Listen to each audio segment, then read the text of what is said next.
देखो बच्चों भाई, समास की कड़ी में अगली और अंतिम कड़ी है। समास या किसी चीज को समझने के लिए समझाने वाले से ज्यादा समझदार होना चाहिए समझने वाले को। आपको हमने एक वाक्य कहा कि हम समझा रहे हैं, आप समझ रहे हैं, तो समझाने वाला तो अपनी योग्यता क्षमता भर समझाता है, समझने वाले को भी पूर्ण योग्यता क्षमता लगानी चाहिए। अब जैसे समास की अंतिम कड़ी में हम पढ़ाएंगे बहुव्रीहि समास। हम हर एक में आपको समास के बारे में बताया है, यहाँ भी लिख दिया है। दो या दो से अधिक सार्थक पदों में मिल करके एक तीसरा नया संक्षिप्त शब्द बनता है, उसे समास कहते हैं। अब समास की जरूरत क्यों पड़ी, हमने बताया कि बड़े बड़े शब्दों को बड़े बड़े वाक्यों में छोटा अंत करना, शब्द का अंत करना, यह समास कहलाता है। समास का प्रयोग विभिन्न धर्मों पर, विभिन्न नियमों पर आधारित है। आज जो हम समास पढ़ाने जा रहे हैं उस समास का नाम बहुव्रीहि समास है। यह हाई स्कूल के लिए अत्यंत प्रमुख है। इसके उदाहरण भी आते हैं, परिभाषा भी आते हैं, काइंड्स ऑफ इसके प्रकार भी आते हैं। अब यहाँ पर देख रहे होंगे बहुव्रीहि समास में हमने लिखा है अन्य पदार्थ प्रधानो बहुव्रीहि है। इसकी संस्कृत में परिभाषा इतना होगी, अन्य पदार्थ, अन्य माने दूसरे, न हम न तुम, तीसरा आ जाए, वहां पर उस पदार्थ की प्रधानता होती है, उसे बहुव्रीहि कहते हैं। इसको हमने हिंदी में भी लिखा है, जहां पर ऐसे पद हों, एक पद, दो पद, तीन पद, लेकिन किसी पद की कोई प्रधानता नहीं हो, सारे पद सामान्य स्थिति में होते हैं, वहां पर बहुव्रीहि समास होता है। अनेक पदों के अन्य पद में आए हुए पदों से भिन्न अर्थ में जो समस्त होता है उसे बहुव्रीहि समास कहते हैं। हमने पढ़ दिया, लेकिन पढ़ने से जरूरी होता है उदाहरण को सुनना और समझना। जैसे दशानन, अब इसमें दो शब्द है, दस और आनन। आनन माने मुख होता है, दस माने संख्यावाचक है, तो इसको आप ले जाएंगे तो दिव्य में भी ये चला जाएगा दशानन। लेकिन अगर इसको ले आएंगे तो बहुव्रीहि का भी उदाहरण है। दस आनन एक विशेष व्यक्ति के लिए प्रयोग होता है, जैसे रावण, दस आनन वाला। एक दंत, एक दांत वाला, इसको भी ले जाएंगे तो आप चला जाएगा द्विगु समास में। लेकिन अगर ले आएंगे तो ये व्याख्या जब हम करेंगे तो बहुव्रीहि समास हो जाएगा। एक दंत, एक दांत वाला, अर्थात ये गणेश जी एक दंत से उनको कहा जाता है। तो इस तरह से आपको यह समझ में आ गया होगा कि जब दोनों पद जहां प्रधान नहीं हो, उसके बाद तीसरे पद की अर्थ लिया जाता है, वहां पर बहुव्रीहि समास होता है। इसी आधार पर हमने इनको समझने के लिए आपको चार भागों में विभक्त कर दिया है। बहुत अंतर नहीं, थोड़ा थोड़ा सा एक सब चार जगह रखेंगे तो आपको समझ में आ जाएगा। समान अधिकरण बहुव्रीहि, समान अधिकरण बहुव्रीहि, जिस समास में प्रथम पद विशेषण हो, दूसरा पद विशेष हो। विशेषण और विशेष, जैसे काला घोड़ा, काला क्या है, विशेषण है, घोड़ा क्या है, विशेष है।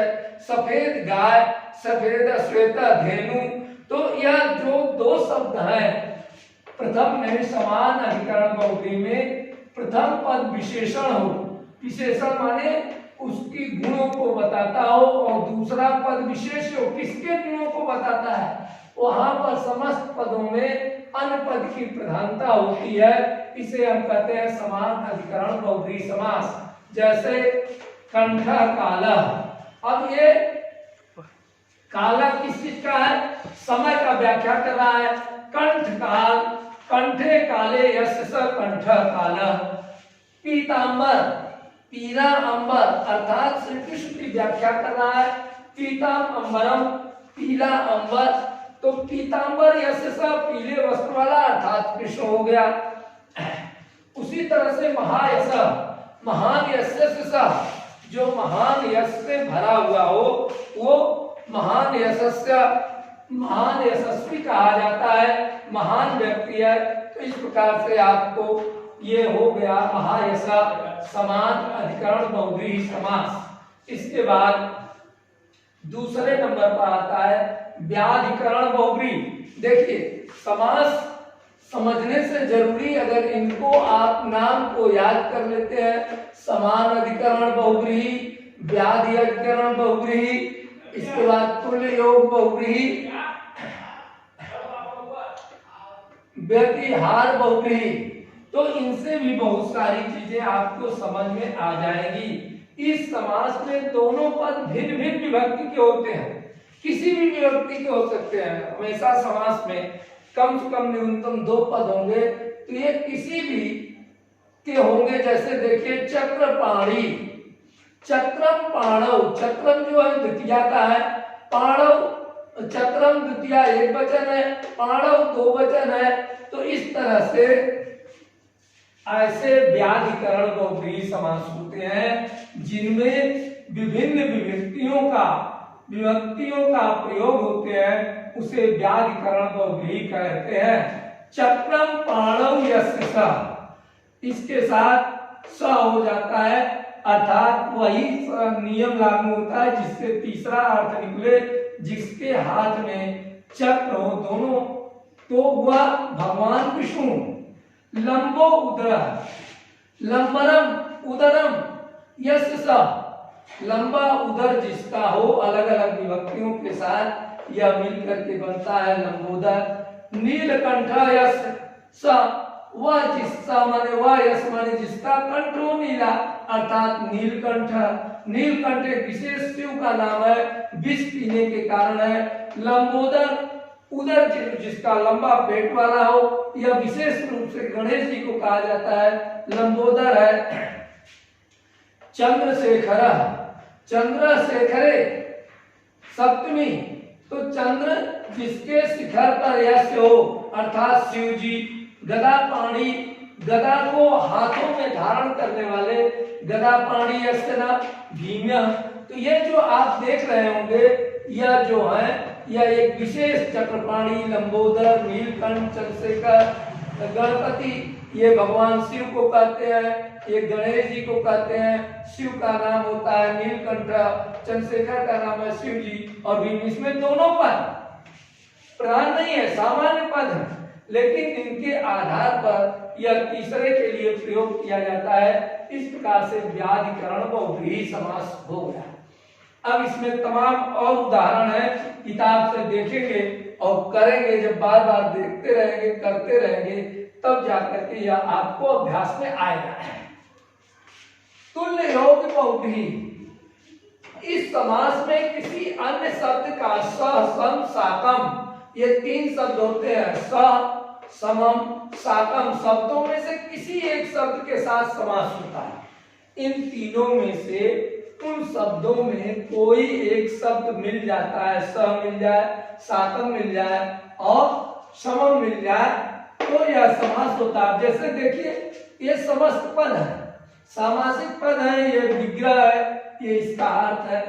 स मिला है, क्या कह रहा है? स, तो स मिल गया, सपरिग्रह, परिग्रहण के सहित माने परिजनों के साथ स मिल गया। तो इस माने अब ऐसा जहां पर स के साथ सार्जुना, अर्जुन के साथ, सकलम, सकल कलाओं के साथ, सकुटुंबकम, सकुटुंब के साथ,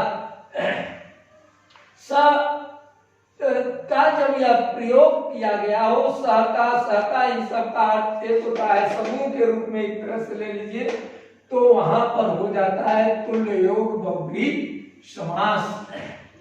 व्यातिहार बहुव्रीहि समास। अब इसमें थोड़ा सा ध्यान दीजिए, तृतीयांत अथवा सप्तांत पदों में से जहां परस्पर युद्ध आदि का वर्णन किया गया हो, जो पद है उस पद में या पद के शुरुआत में ही या पद के अंत में ऐसी स्थिति को शब्द संकेत करते हो जिसमें युद्ध का, ज्यादातर युद्धों का प्रयोग किया गया हो या युद्ध संबंधित के शब्दों का प्रयोग किया गया है, वहां पर व्यक्ति व्यवहार बहुव्रीहि समास होता है। जैसे केशो केश, केशेषु सप्तमी है, केशेषु गृहीताम यदि, बालों को पकड़कर आरंभ होने वाला युद्ध। केशास केशी, केशेषु केशेषु गृहीता, गृहीता माने पकड़ करके, यदि युद्धम प्रवृत्तम, दंडा दंडी, दंड दंडई प्रहत्यम यदम युद्ध प्रयुक्त दंडों के प्रहार से आरंभ होने वाला युद्धम तेगम तेगई तेव प्रहत्यम युद्धम तलवार से साथ आरंभ होने वाला युद्ध। तो इस प्रकार से यह व्यवहार बहुव्रीहि समास होता है। सारांश के रूप में हम कहेंगे कि इसमें एक लाइन आपको याद कर लेना है कि अन्य पदार्थों प्रधानों बहुव्रीहि की पूरी परिभाषा होती है कि दोनों पद में से तीसरा पद प्रधान उभरता है, वहां पर बहुव्रीहि होते हैं। समान व्यतिकरण में बहुव्रीहि में जो होता है उसमें विशेष और विशेषण होता है, इस तरह से वह समास होता है। व्यतिकरण बहुव्रीहि में इस समास में दोनों पद भिन्न भिन्न विभक्ति और वचन के होते हैं, वहां पर व्यतिकरण बहुव्रीहि होता है। तुल्य योग बहुव्रीहि जहां पर स सम साकम शब्द का प्रयोग किया जाए वह पर होता है तुल्य योग बहुव्रीहि समास। और व्यतिहार बहुव्रीहि समास जिसमें तृतीयांश सप्तांत किसी तृतीया सप्तमी शब्द के से युद्ध जैसे शब्दों का या किसी साहसिक स्थल का प्रयोग किया जाता है, वहां पर यह व्यक्ति बहुव्रीहि समास होता है। इस प्रकार से आज हम समास की क्लास में आपको बहुव्रीहि समास की विशद व्याख्या करते हुए इस बात को और एक बार हम बताना चाहेंगे कि कभी कभी कुछ ऐसे शब्द होते हैं जिन शब्दों को व्याख्या के आधार पर या पहचान के आधार पर बहुव्रीहि तत्पुरुष द्विग में भी वो चले जाते हैं, तो वो वाक्य की संरचना के आधार पर उन समासों को ध्यान देने की जरूरत है। इस प्रकार से अब अगले चैप्टर में हम आपको कक्षा 10वीं के सिलेबस बताते हुए यह बताने की कोशिश करेंगे कि इन विषयों का आपका हो गया क्लास, आगे इन विषयों को पढ़ाया जाए